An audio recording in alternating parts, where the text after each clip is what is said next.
This is CTV News with Nafisa Kareem.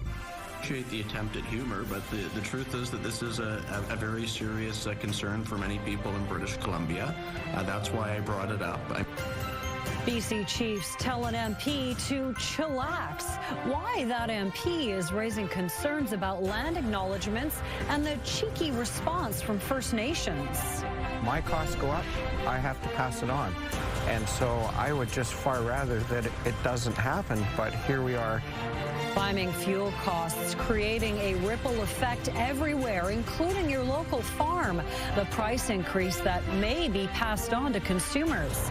Plus, Adam finds out the unexpected love story behind a blooming building. Later on the Sawatsky sign-off. Good evening. Thank you for joining us. A group of BC First Nations is clapping back against a Vancouver Island MP who has a problem with land acknowledgements. Their message? Chillax. On X, North Island-Powell River MP Gunn said the federal government should stop opening meetings by saying they're happening on unceded territory. Gunn claims it reinforces the dangerous legal concept that most Canadians live on stolen land. The Tla'amin, Homalco, Comox, and Klahoose First Nations territories are all part of Gunn's riding. They put out a news release saying, quote, "Chillax, bud." They say land acknowledgements have never seized private property, canceled a mortgage, repossessed a pickup truck, or altered a title deed. We just felt the need to respond to those words, and we thought it'd be good to, fall back on the Coast Salish culture, which is using humor to, as medicine, but no, didn't expect this amount of engagement and pickup. The nations say land acknowledgements simply recognize history and say Canada can survive those brief moments of honesty. Gunn posted again today, doubling down on his message, saying it's unfortunate to see a number of bands making light of what is an extremely divisive time in our politics. I appreciate the attempt at humor, but the truth is that this is a very serious concern for many people in British Columbia. That's why I brought it up. I mean, specifically, it's nothing to do with the local First Nations themselves, but when the federal government uses the term to refer to private land as unceded, they are undermining their own legal defense of private property. The collection of Island and Mainland First Nations ended their statement to Gunn by saying land acknowledgements have not to date resulted in any land back. Residents of a Comox Valley trailer park have been given notice that the place they call home, some for more than 40 years, is closing. The trailer sits on Comox First Nation traditional land, and earlier this month, residents were told that in January 2028, the nation will be repurposing the land for housing for its members. CTV's Andy Garland has the story. And I think we are united. Emotions are running high at this Comox Valley trailer park. I have nowhere to go and no finances to do anything. This comes after residents of the Quinnies trailer park were given eviction notices by the Comox First Nation last week that own the land. My trailer is worth maybe $300,000 where it sits. It leaves the trailer park, it's worth diddly squat. It's not worth a penny. 37 homes and approximately 100 people, many who have called this place home for decades. I've lived here since 1992. It's 34 years. 40 years. I've raised my children here. It's the only home they've ever known. Tenants were notified their lease expires in January 2028 and to remove their homes from the property at their own expense. They want to give us $11,000 in lieu of pad rental, but it's not even enough to cover moving your home.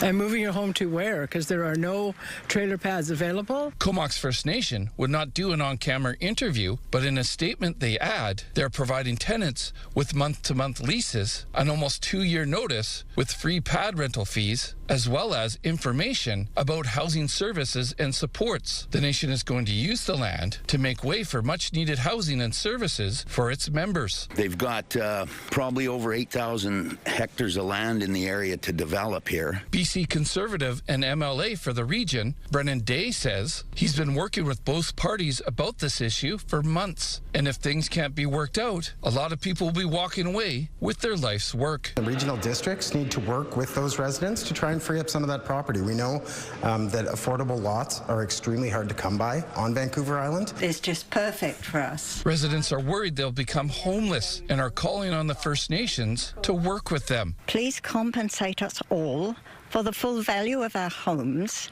and also cover the total dismantling process and clearing of the land. Residents have until the end of the month to sign the new lease agreement, which they say they won't be doing. Andy Garland, CTV News, Comox Valley.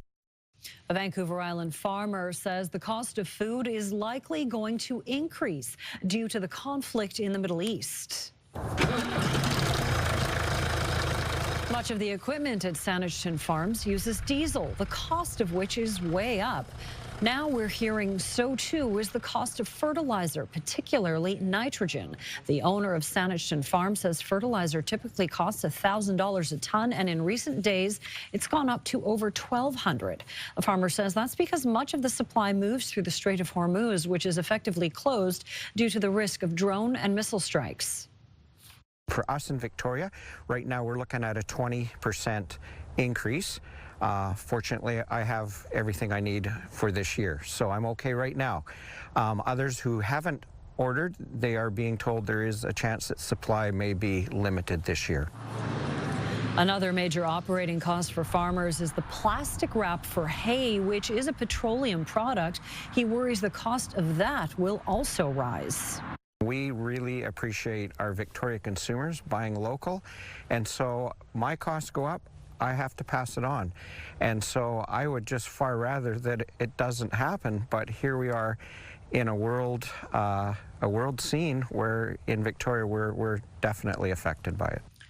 He hopes the conflict and associated inflation are resolved soon so elevated petroleum costs aren't reflected on grocery store shelves for the long term.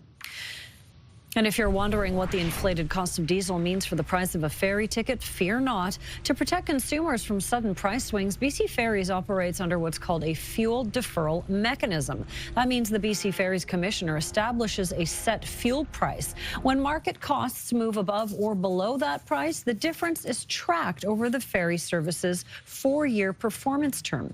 As a result, fares aren't immediately impacted by day-to-day fluctuations, and cost pressures are managed over time. The tiny North Island village of Seward might not be a village much longer.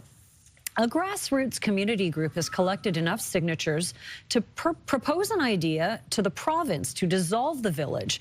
The Seward Taxpayers Alliance says abolishing the local council is the only next step. The group says local community spaces are closing due to mismanagement. They're facing a 42% tax increase, and legal bills are racking up from a dysfunctional council. The outcome that we want to see, we want to join the SRD. We want to have opportunities. We don't want to be taxed at a 42% increase and or more. Who knows if we have a catastrophic failure in any of our infrastructure, our water tanks or anything like that, what's next year's tax going to bring?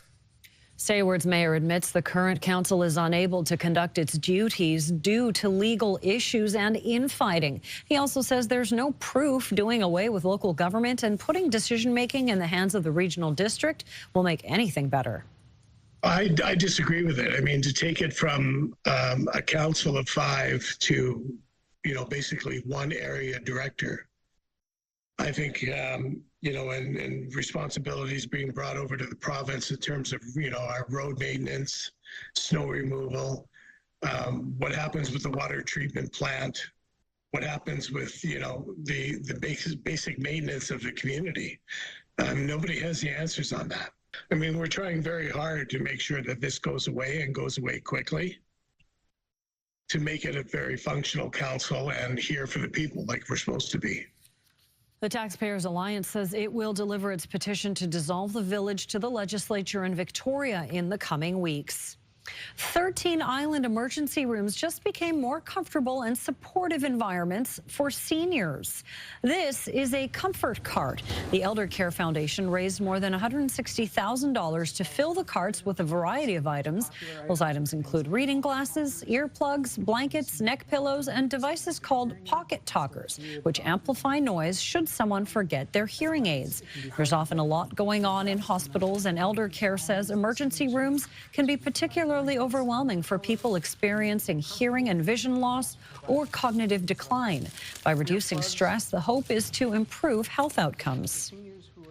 Obviously, Vancouver Island has an aging population. We tend to be older than the rest of Canada, and overwhelmingly, seniors want to stay at home. They want to continue living in their own homes for as long as possible. This is an easy way to help with that, to help improve emergency room visits so that seniors get to go back home after the emergency room as opposed to going into long-term care. People can take the items with them when they leave the ER. The carts are at 13 hospitals up and down the island and on Salt Spring and Cormorant Island. Well, today, Victoria is often considered part of Hollywood North, but did you know our film history goes way back to the era when films were called the talkies? 107.3 Virgin Radio morning host Johnny Novak has our history lesson. The Oscars are this weekend, and I want to give you some local movie trivia about the very first film ever shot here in Victoria. So you've probably seen this monument just outside of Oak Bay High, giving a shout out to the Victoria Cougars back in the 20s, because there used to be an arena right here where they won the Stanley Cup. Well, that burned down in 1929, and then in the 30s, they built a film studio on that very plot of land. It was called Willows Park Studio, and in 1933, they put out a film called The Fighting Playboy, which went on to become Canada's first talkie, which is a movie that's got sound in it. The more you know, back. Continuing the recent run of summer concert announcements on the South Island, Folkfest is returning to Royal Athletic Park and bringing some big names. Baby, before you, that was bad news. The headliner is Canadian singer-songwriter Chantal Kreviazuk. She will be joined by the Sadies and the Deep Dark Woods for the one-day event July 4th. Barney Bentall, Sherry Ulrich, Daniel Wesley, and Canadian folk icon Valdi also in the lineup. Organizers say last year's sold-out festival is making way for a more polished and expanded event this year.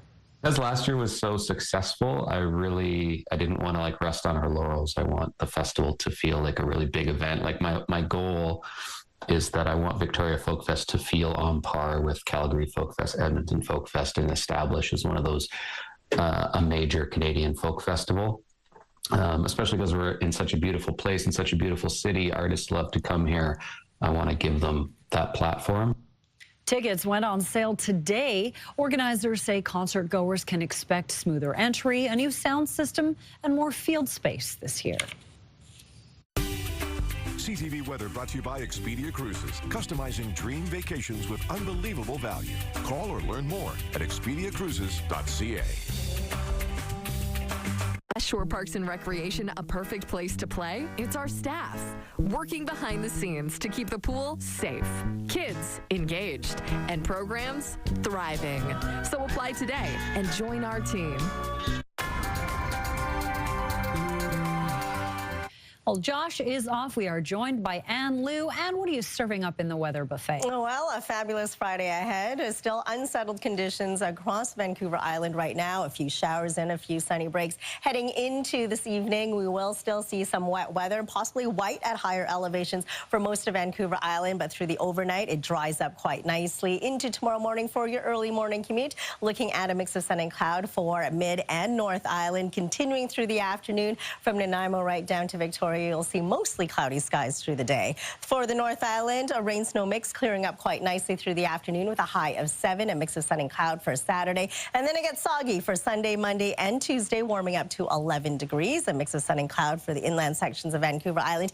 8 degrees tomorrow, sunny Saturday, and 9, a rain-snow mix for Sunday before it starts to pour. Monday and Tuesday, warming up to 12 degrees on Tuesday. For the West Coast, mostly cloudy skies and 7 degrees tomorrow, warming up to 9 on Saturday under sunny skies. Periods of rain for Sunday, Monday, and Tuesday, with temperatures warming up to 12 degrees on Tuesday. For Comox, you'll enjoy a mix of sun and cloud tomorrow with a high of 7. Beautiful sunny skies for Saturday, 9 degrees. Periods of rain for Sunday, Monday, tapering off into showers Tuesday with a high of 12 as well. For Nanaimo, you'll see some sunny breaks tomorrow with a high of 7. Clears up nicely for Saturday, 9 degrees. Periods of rain for Sunday, Monday, tapering off for Tuesday as well with a high of 12. And for Victoria tomorrow, high of 7 degrees under mostly cloudy skies, sunny, and 9 for Saturday. Get outside and enjoy it, because you'll see a soggy Sunday continuing for Monday. Tuesday, periods of rain, warming up to 14 degrees. CTV weather brought to you by Expedia Cruises for air, land, and sea vacations. So get outside and enjoy the sunshine tomorrow and Saturday. Good advice. Thank you, Anne.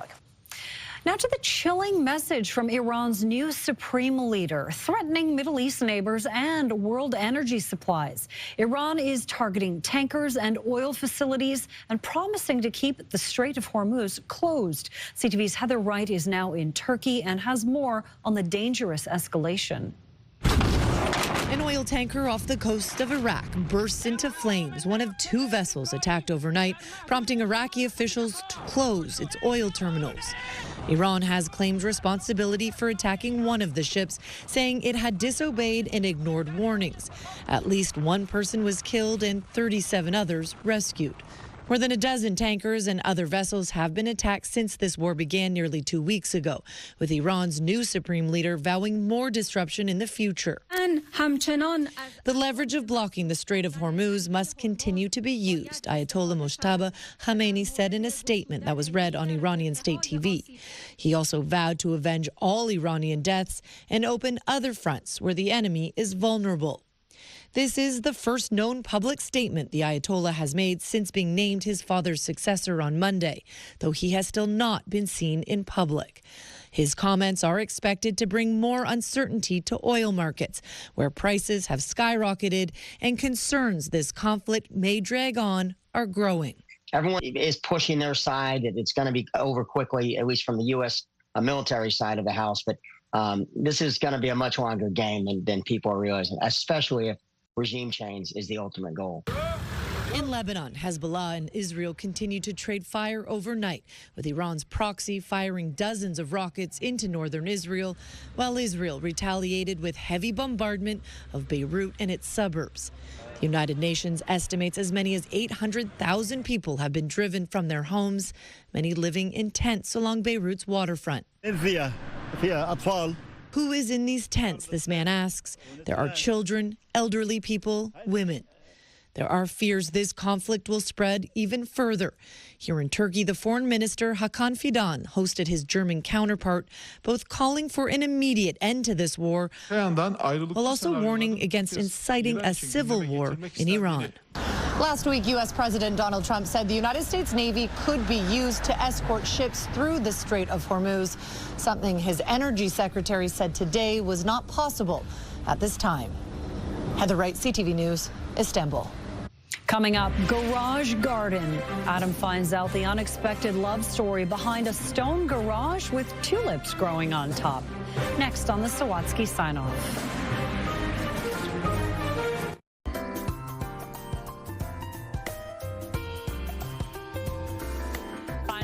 Finds out the unexpected love story behind a garden growing on the roof of a garage on tonight's Encore Sawatsky sign-off. Frida will never forget when she was about 10 and started helping her parents transform their home into an international attraction that would change her life forever. Well, what happened was my dad and mom, they were both creative and industrious. Although he was a barber, Frida's dad, Andy, was able to do this to the garage and build all that in their backyard before her mom, Marguerite, filled it with flowers. But it did create a lot of attention. Tour buses began making regular stops on their quiet suburban street, Frida says, and visitors from around the world started taking pictures of their stone garage with the garden on top. Which also led them into the house because Dad wanted to share his clocks. Andy had a collection of 400 antique clocks. He'd offer visitors tours of his display in the basement, and if they hit it off, Marguerite would invite them up for a meal in the dining room. That's how I met my husband. What? He came up for supper, and he stayed for 51 years. Before he was her husband, Finn was a visiting merchant marine from Norway, and rather than the beauty of their backyard, his eyes were focused on Frida. Good-looking gal. Drove a 58 Pontiac. Can't get any better. And after Frida performed accordion for him that night, he asked her out. They may have been a little bit uneasy when I was dating their daughter, because, you know, sailors don't have the best reputation.